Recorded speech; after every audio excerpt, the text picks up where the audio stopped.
What I want to do now is introduce everybody to the Kentucky Communications Network Authority, the KentuckyWired guys.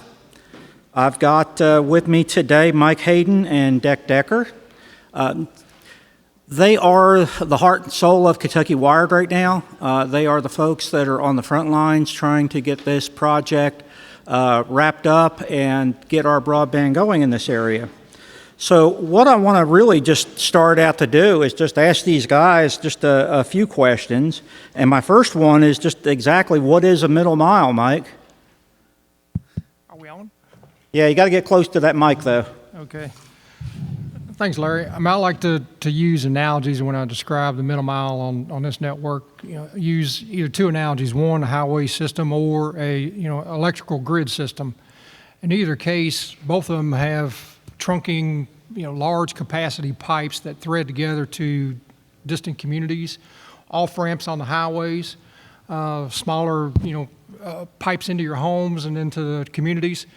Similarly, we look at the middle mile with the KentuckyWired network as that particular component. It's a statewide 120 county access, large capacity pipe. The fiber is very rich in its capacity capabilities. We planned ahead and tried to put spare capacity within the network to look at future growth and those types of things over the next 27, 30 years left on a contract, and then enable communities to be able to take participation and enjoy the activities of the network. So, Deck, if you want to add to that.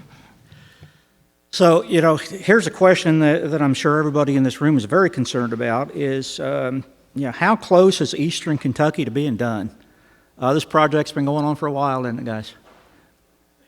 It's been going a long time. I've been on the project since day one. We've got our hills and valleys, and I have to honestly say at this point in time, we're on a very good high point within the network. If we had to look back really at the aggressive schedule that we put in place in the 2015, 2016 timeline, it was truly aggressive. I mean, I've got partners in the room that have worked with us. I think Alan Gillum, in my first conversation with him, said, y'all never get it done in that timeline. We partnered with, the map up here kind of represents the partnerships. The East Kentucky Network Group has been a true partner, and I believe they're at almost 100% complete of all the component pieces that they're building out for us. So that's one element of completion. The blue companies, the BGN companies in central Kentucky are similarly about 100% on the laterals. The backbone, that middle mile component piece that threads it all together, we had to focus on kind of a 1A piece, which is the golden triangle, just so we had our Commonwealth data center online, because one of the key tenets of this network is to provide government-to-government services. So we had to have our state computing center online as we turned any other state site up. So that was a very early focus to get it. But the 1B, which is basically the south central area of Kentucky, again, EKN is complete, ready to bill for all the services of which they provided on those laterals. We look to turn the 1B up in the early fall timeline of this year, so that's good news. Our nodes, of which the map represents stars on that network, we've got 33 nodes on the network. They're all being tested. The equipment is being put through its stress tests. The fiber, we're getting all the fiber test results. We've already got EKN's fiber test results back and reviewing those for looking at capabilities of the fiber itself, as well as our design build contractors. We'll look at all that and make sure that the product of which the Commonwealth is purchasing meets the standards of performance that we would entail. But good news on that side.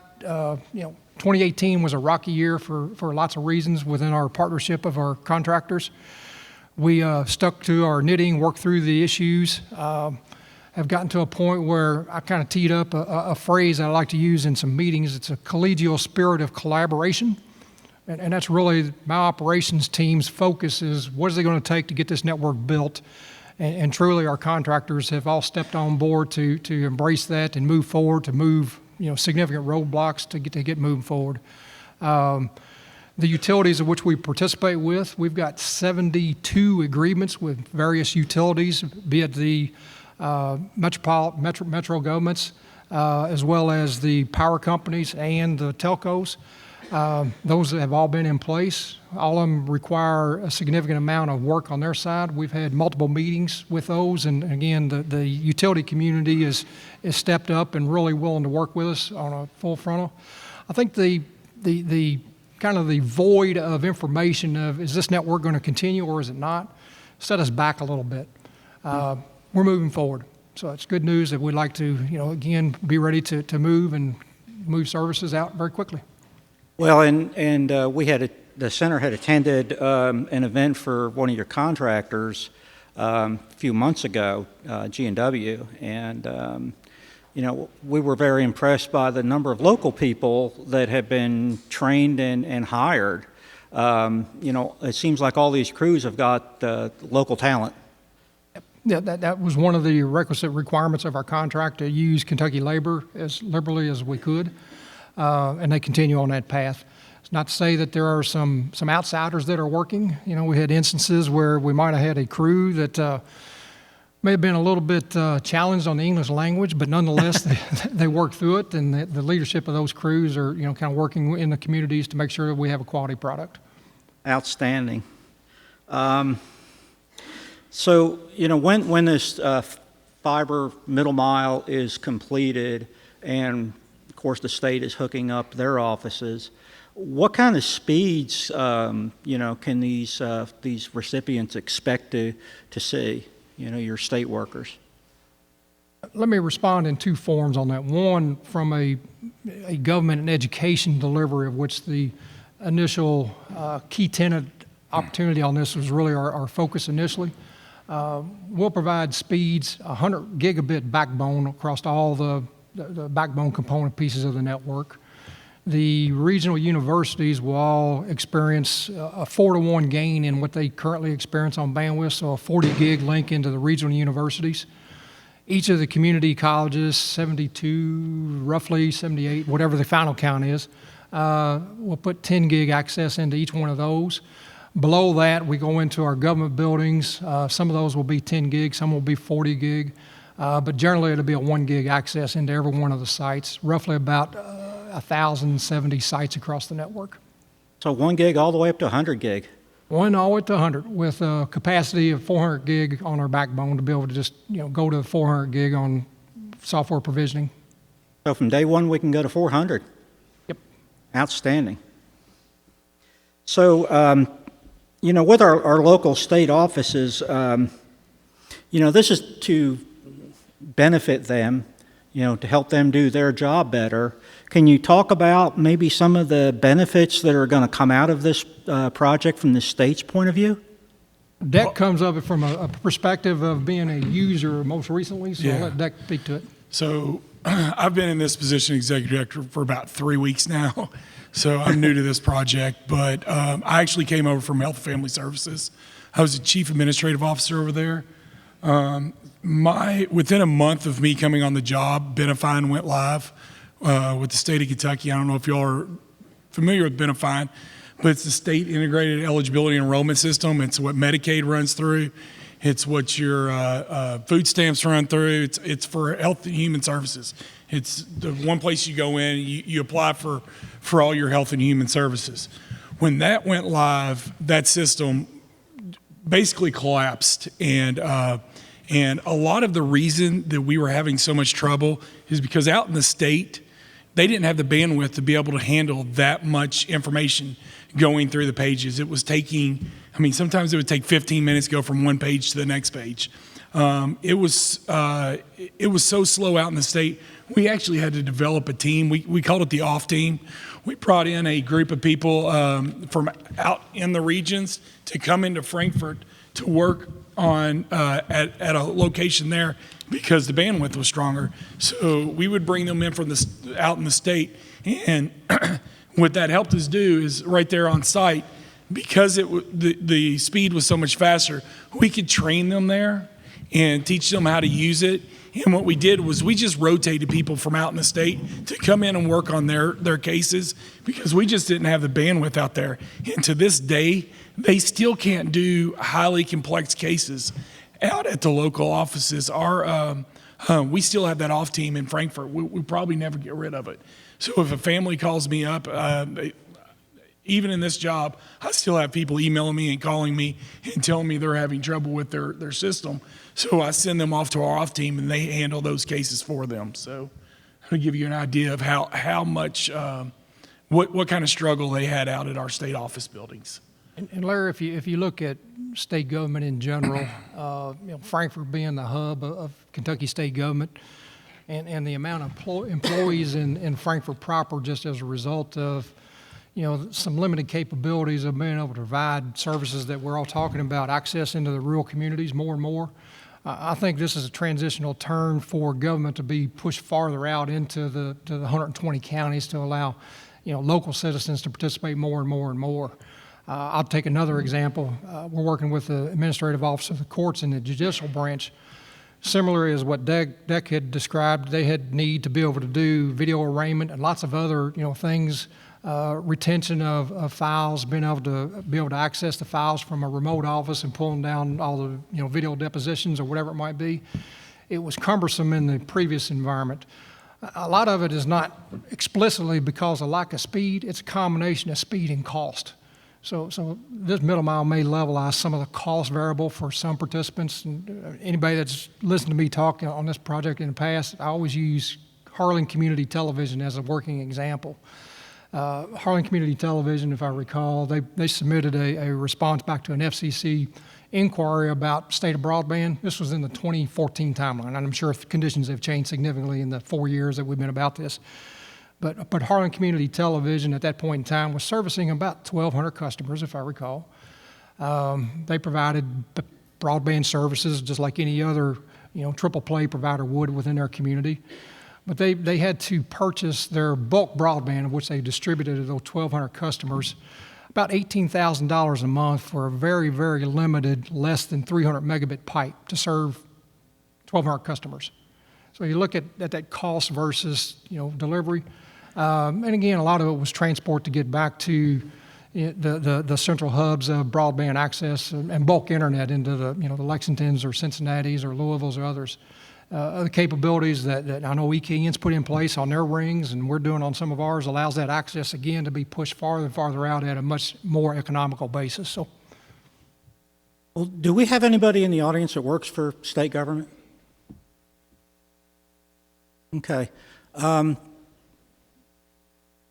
up to the mic, if you would. Come on. putting you on the spot.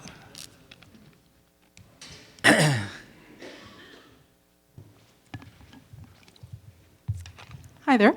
So what office do you work out of? Kentucky Department for Libraries and Archives in Frankfort. Okay, so you're actually in Frankfort. Yes. Okay, so you've probably got really good bandwidth already, right? Yeah, we have a gigabit data connection for our two locations. We have our main building, and then there's the State Record Center. Sometimes we've had more internal networking issues, but as long as it's not raining too hard or there's some other network issue, we generally have really good connectivity. So I just wanted to ask you, do you see a lot of benefit coming out of this project for your office? I'm not sure about specifically my office, but I work with, sorry, let's see if I can. You can raise that up. Let me just do this instead. That would be a lot more comfortable for me. I help libraries apply for E-rate discounts on their internet access and networking equipment. So mostly I'm hoping to see an impact for the many libraries that are still struggling with inadequate connections. There were a number of libraries, particularly in the southeast corner, where they struggle to do their daily business, trying to upload catalog records, just trying to access various online systems. And a lot of libraries want to use cloud-based services. That's not going to be possible on a 12 meg DSL connection that doesn't work every day. And then that's not even thinking about, 3 o'clock, 3:30 when students come in from school and they all want to play games online and stream, and the entire network stops working. I've had so many libraries just report just heartbreaking situations, and then when they finally get an adequate connection, which has improved quite a bit in the past few years, you stop hearing them complain about that, and they're just talking about doing their jobs, providing their services, because it's a given that they're going to have the connectivity that they need. Well, thank you for those comments. And anybody else Larry, with the Larry, state that would like to say a few things? Larry, let me comment a little bit on Lauren. Just a little bit. I mean, you asked about speeds in Frankfurt. The Commonwealth of Kentucky has had a good relationship with the Frankfurt Plant Board for 25 years. When we looked at the partnership with Frankfurt Plant Board and the use of fiber with Frankfurt Plant Board over that period of time, it became really kind of a model to look how can we expand that across the state. So again, when we look at the bandwidth capabilities of state employees in Frankfurt compared to the outstate, it becomes apples and oranges, as Lauren has talked about. So, the network will help kind of flatten that burden that's out there today. Thank you for your time. So we know that, half of this network, Mike, is dedicated to state government, state services. What about county government and city government? Will they be able to get on this system and use it? Because I know a lot of these connections that you guys are putting in today are going into courthouses, like, 3 offices from the county judge. Clearly. So Larry, a good point on that. And preliminary, while we were in the construction mode, and several of the folks in the room know what we've done. We made ourselves available to be able to do an overbuild on our backbone, such that where we were going and providing 288 count fiber under the normal construction, we just doubled the count to 432 and allowed access into Moorhead and Richmond, Oldham County, and several other ones for that capability. That was kind of in a pre-construction view. It just made sense as we were constructing and contracting our contractors to move through that community. Giving the community the opportunity to participate in that made good sense. It gives them the capability of providing kind of a backbone within their own community for use. Again, that's kind of a pre-construction. The window is closing on that because we're hanging fiber and splicing fiber, and we're not going to go back and redo things. But nonetheless, that's one example of city and government working together. Beyond that, you're correct. The current network goes into 120 counties, and if you look at the way most of our governments are located within any given county, it's a stone's throw or even in the same building to be able to get to city, county as it is for the Department of Transportation, driver's licensing, PVAs, or otherwise. So we're working on a program and plan to really reach out aggressively to counties. We look at it as really low-hanging fruit of which we could all participate together to the benefit of moving forward to provide comparable access to city, county as well. So it's commercial at this point in time. Look for something coming out soon and a very active participation in that. So how many county officials do we have in the room? Okay, do you guys have any questions while we're on that topic for these people? To the mic, please.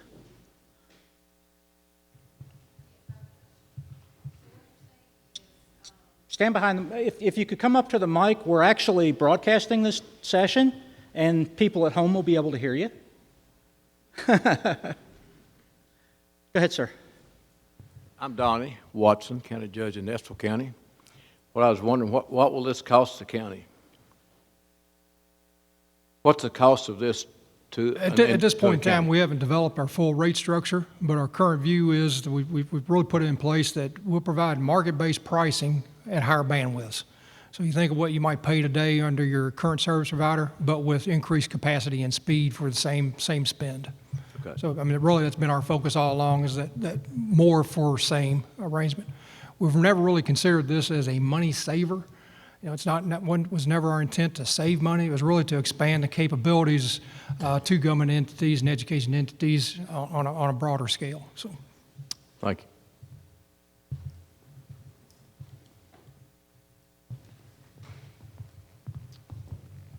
My question's pretty much along the line, but I do have a question. Our Kentucky Department of Transportation office is a couple of miles from the courthouse, judge's office, clerk's office. It's my understanding that this will come to DOT, it'll come to the clerk's office, like you said, driver's license, but it will, even though it's in the same building on a different floor, it's not going to come to, say, a judge's office unless we participate financially? yeah, there would be a financial participation as we continue to expand the network capabilities. Pulling additional component pieces has a cost to our contractors and service providers. So we'll look at a cost recovery mechanism to be able to cover whatever those expansion costs are. So it shouldn't be very expensive if an office is one floor away. Generally, no. Okay, just wanted to clarify that. Yeah. And we will make a plug here. If your counties are interested in using us, please contact us. We'll start talking to you today about the usage and seeing what we can do for you. KentuckyWired@ky.gov is the email address. Any other questions from our government officials? Thank you. This technology is moving, as we all know, at the speed of light. Should I be worried that Kentucky Wired will be obsolete before I hook it up to my computer? I would contend no, sir, because if you look at even the wireless, push within technology today, we're advancing from 4G to 5G within the wireless realm. That requires more and more cell towers across the Commonwealth or any place in the nation to be able to deliver that. East Kentucky Network, as an example, are looking at their expansion and aggressively pursuing towers and all that. Generally, the backhaul from those towers into the switching and the capabilities associated with delivering services, that backhaul is provided by fiber. So fiber generally has an infinite bandwidth capabilities. It's changing out the equipment on the front end of it. Within the planning of our network, we plan for refreshes of the technology. So very similar to your home computer, it gets outdated over a period of time. We recognize that and put plans in place that we would refresh the electronic components of the network at the reasonable periods of time that made sense. But the fiber itself, unless there's a dramatically change in technology that's beyond my thought process today, I still see fiber as being the underlying capability technology that really benefits even wireless, satellite, others. Yeah, one thing I want to point out too is the fiber that we're implementing today. University of Florida has actually, using some very sophisticated equipment and techniques, been able to run 1.3 terabytes of data over that same fiber that we're putting out right now. So there should be plenty of room for growth without obsoleting the infrastructure. Yep. So we've got state services running on this. We've got county, city that's got the ability to get on the network. Understand that there is an economic development aspect to all this. So if you guys could just talk about the need for economic development strands, making those available. What was the thinking behind having that overage in there for economic development? Go ahead. Well, we looked at the capabilities just like, infrastructure projects. If an industry is coming into a community, typically they're going to look at the infrastructure within that community before they make that buying decision or relocation decision. Broadband is becoming a utility much the same as water and electricity today. So the benefits of being able to provide, very high bandwidth capabilities as an incentive, economic development incentive to bring on industry is just another quiver within our economic development cabinet's capabilities. TIF, utilities, otherwise, whatever it might be, it's just again, another tool that we want to make sure we had the opportunity, if presented, that the network could entice and advance, other industry within Kentucky to expand economic development. The Center for Rural Development, that's kind of how we started with this relationship with the Commonwealth, looking at getting fiber into an area that, at the time was very fiber poor. Do we have anybody in the audience that's involved in economic development activities? Nobody? Okay, we got a couple over there. Just a quick question for you. Could we recruit companies into an area today where we did not have internet access? Not going to happen, is it? So, working with our local telcos, working with KentuckyWired and their capability of doing long haul, hopefully we're going to bring access into more and more parts of eastern Kentucky for, this whole thing called economic development. So, if a private entity wanted to use KentuckyWired to reach, either services or their customers, how would they go about contacting somebody, Mike? Would they call you guys? Would they call somebody else?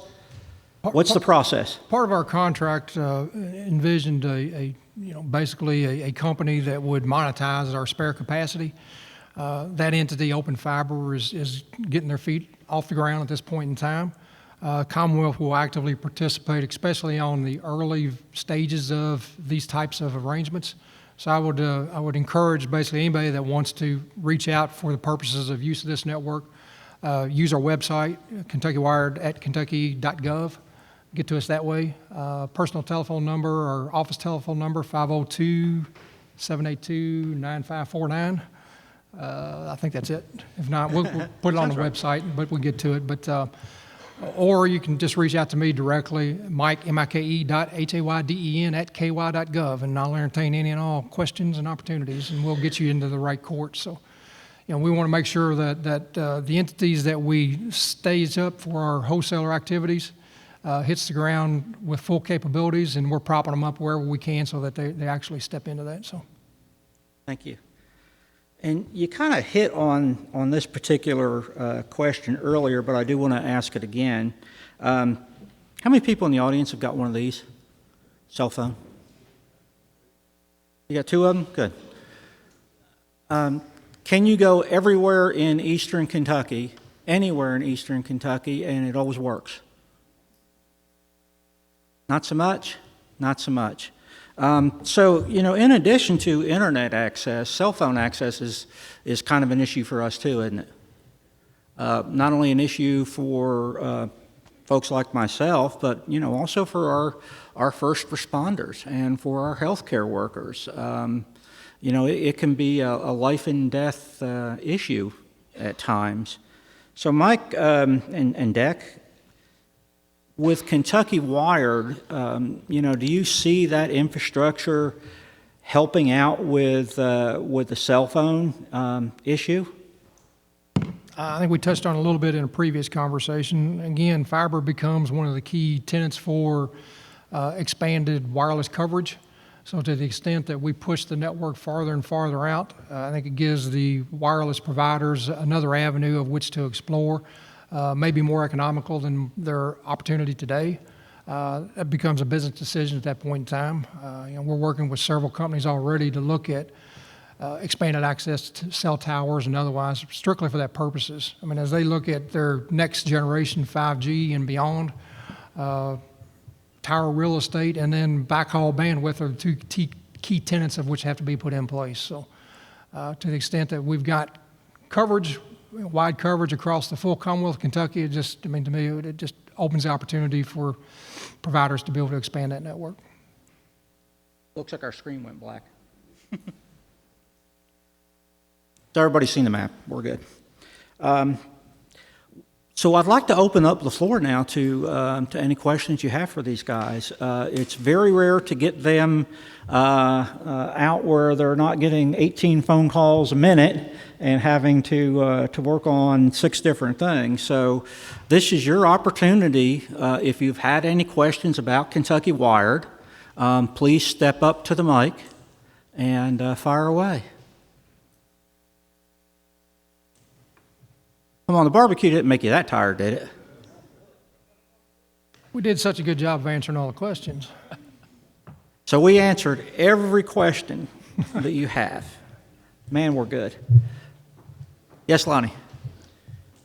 Is there a time frame to complete this project?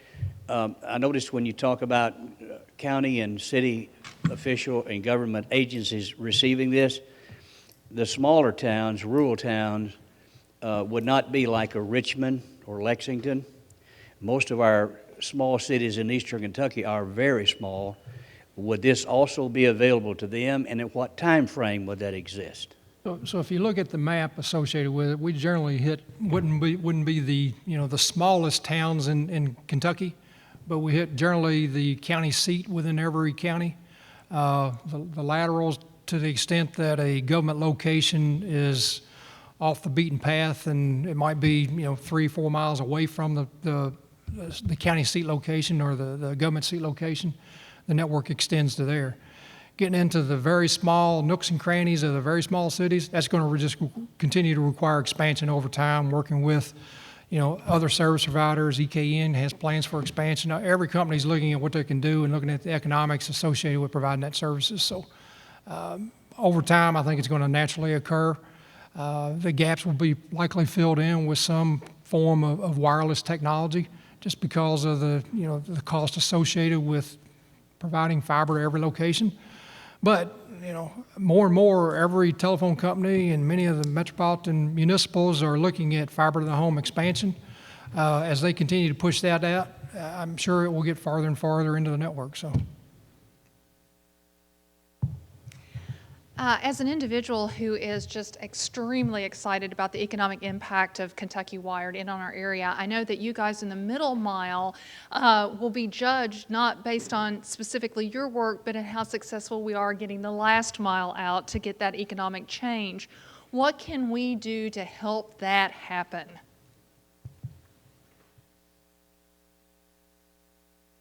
Good point. I'm only drawing a blank because my focus has been on building a network for seemingly the last 2.5 years, and I haven't really taken the breath back to say what is the next. But clearly within our office, we have responsibility for kind of a broadband oversight within Kentucky. We'll be looking at those strategic development opportunities really as one of our key areas of focus, working with communities. We worked with several different consultants and others to really put together a strategic plan that aligned us towards really those economic development and further expansion. It's just in the last 2 years, we've been heads down on getting a network built, and now we're ready to step out to that next city-county access and then the next development piece. So I would entice Larry, in your next forums, maybe we really tee up a discussion that we can really focus on a workshop that goes on that expansion, just as you described, and put our collaborative brains together to figure out where we go. Because, as you see, I don't have the answers. Thank you. And we are going to be talking to our last mile providers in just a bit. So that question might be good to save for them as well. Yes, sir. Could you build a bridge for me between what the state auditors put out and what you guys are doing, and who's right, who's wrong, and if the 1.5 billion is right, how is that all going to get done? How do I put this? There were some serious deficiencies in the contract that was built originally. There were a lot of things that I think the contract was probably signed before they had gone about getting the right things in place. There were some things that should have been put in place before you signed a contract. But we are where we are. And I would say that there are some areas where we would disagree with the auditor, but there's a lot of truth in there also. But us as Kentucky Wired, we're focused on where we're at right now. And we are in a really good spot right now. We have jumped most of the hurdles that have actually been put in front of us. We're at the end of all the hurdles. We're there. Is it perfect from now on in? I won't say that it will be. When we light this up, are we going to have some troubles? I am sure. I've not worked on an IT project yet that did not have some rollout issues, but we're to that point now to where we're going to start seeing light in this project. 1A is very, very close. 1B will not be far behind, and 2 will not be far behind that. So we're trying to focus forward right now within our office, and that's kind of where we're at. The financial structure that's been put in place, it was signed. The state is where our state is on that. But what we're focused on is making sure that we don't incur additional costs going forward. And we've done a really, really good job over the last 6 months working with our partners to make sure we don't have those additional costs incurred. I think that's probably about the most diplomatic way I can put it. Any other questions? All right, could we thank our panelists?